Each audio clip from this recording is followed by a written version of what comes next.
a copywriter for Boardroom Inc. And Martin Edelston hired him, I think it was in the late 60s. It's really hard to find any good information about the man. And he did several ads for Boardroom Inc. And his ads, well, they mailed hundreds of millions of his ads over the years. If you all haven't seen them in this room, then you know somebody who has seen them before. He's, Edelston was so afraid somebody else would take Mel Martin away from him and use him that they kept him locked in a room, which was fine with Mel. He was a little eccentric, and whenever he made ads, he literally locked himself in his house for like a month until the ad was done, and he wouldn't come out, he wouldn't talk to anybody, he wouldn't do anything but write the ad.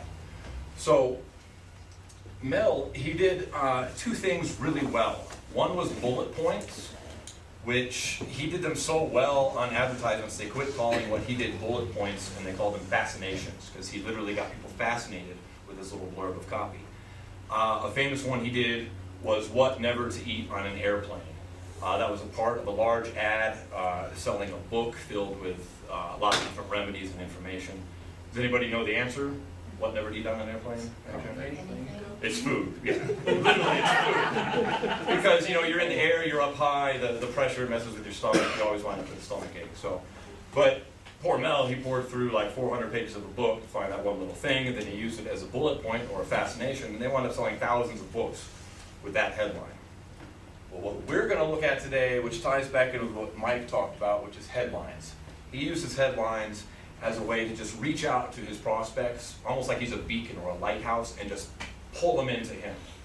Which your headline, as Mike mentioned earlier, is going to be like the most important part of your ad, because as it says there, and this is based on David Ogilvy's observations, that 5 times as many people, they're going to read your headline instead of the ad.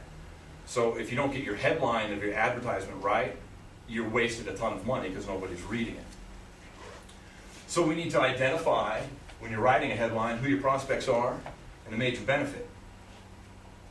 This is going to apply to anything that you're doing. We're going to look at some ads in a minute that are some old school print ads from the 60s and from the 70s that Mel did. But we'll see that this applies on pay-per-click, it applies on your website, it applies on Craigslist ads, TV, you name it, this all works. So let's take a quick look at a couple of Mel's ads and what he's doing with his headline here. We've got a book, it's John Jacobs' Practical Golf. You'll notice, of course, the title of the book is nowhere near the top. What we've got for golfers who are almost, but not quite satisfied with their game and can't figure out what they're doing wrong. Now, this is a really effective headline for a couple reasons. Number one, it's very specific about who it's targeting. If you don't play golf, it's not trying to sell you a book. This is specifically for golfers. Now, it takes also, that headline takes a classic sales technique, PAS, problem, agitate, solve, and it does 2 of those right in the headline. Now, we'll get back to that in just a minute, but notice for this moment that it just IDs the golfers real specifically. If we move on to another one of his ads, we've got for adults who would love to pick up their education where they left off or start again in the right direction. No matter how long ago they graduated, or got married, or got a job, or got drafted, or just quit school. That is a 42 or 43 word headline, very targeted. It's calling out a very narrow, specific group of people. That again, if you're not one of these people, you're going to glance at that and you're just going to move on. Which, if you were the person putting this ad out, that's what you want. You don't want to waste time with people who aren't going to buy from you and aren't interested in what you do. We move on to one more of his ads. We're looking at a variation of the same ad that he used on the golf. What's genius about this ad is that they're agitating the problem, in this case of people not cooking very well, but he's doing it in such a subtle way that it's almost like a compliment. It's almost like he's saying, hey, you can cook, but just not quite where you want to be. Instead of saying, hey, you're a lousy cook, buy my book.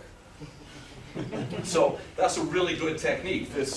The almost and then the but not quite in parentheses followed by the satisfied is a great tool here that we can all use. And finally, on his ads we're looking at, we've got for everyone who has ever felt mad enough to write a letter to the New York Times. Right? It's selling a book talking back to the New York Times, which is letters to the editor from 1851 to 1971. And again, if you are not a person that's interested in this, you are passing it over.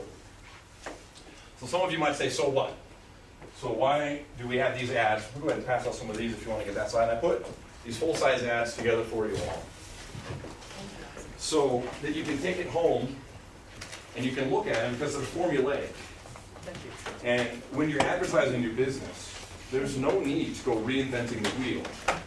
There's no need to waste money when you've got things like this to provide a formula that everybody can use. Did I miss? I also got an extra one. Get everybody over here.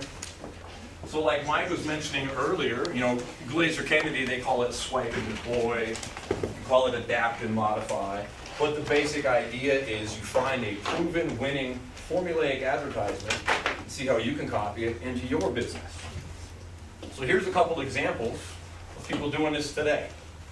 Here's a guy, he's selling a business opportunity to contractors. Learn how to have a successful construction business starting today. Now he's got a pre-headline for contractors who are almost, but not quite satisfied with their present business performance. Can't figure out what they're doing wrong. It's the exact same thing. He's using that above his main headline, which is, do you make these mistakes with your contracting business? Which incidentally, that's also a very formulaic, successful headline template. Mike and I did an advertisement in our business direct results marketing last month, utilizing that very same formula. It was an oversized postcard, a series of 3, brought us a 3-to-1 return on investment, and it said, do you make these 6 mistakes in your marketing? Same formula. Well, here we have a Twitter. Someone sending it out in a tweet, business world, for business owners who are almost but not quite satisfied with their Twitter marketing.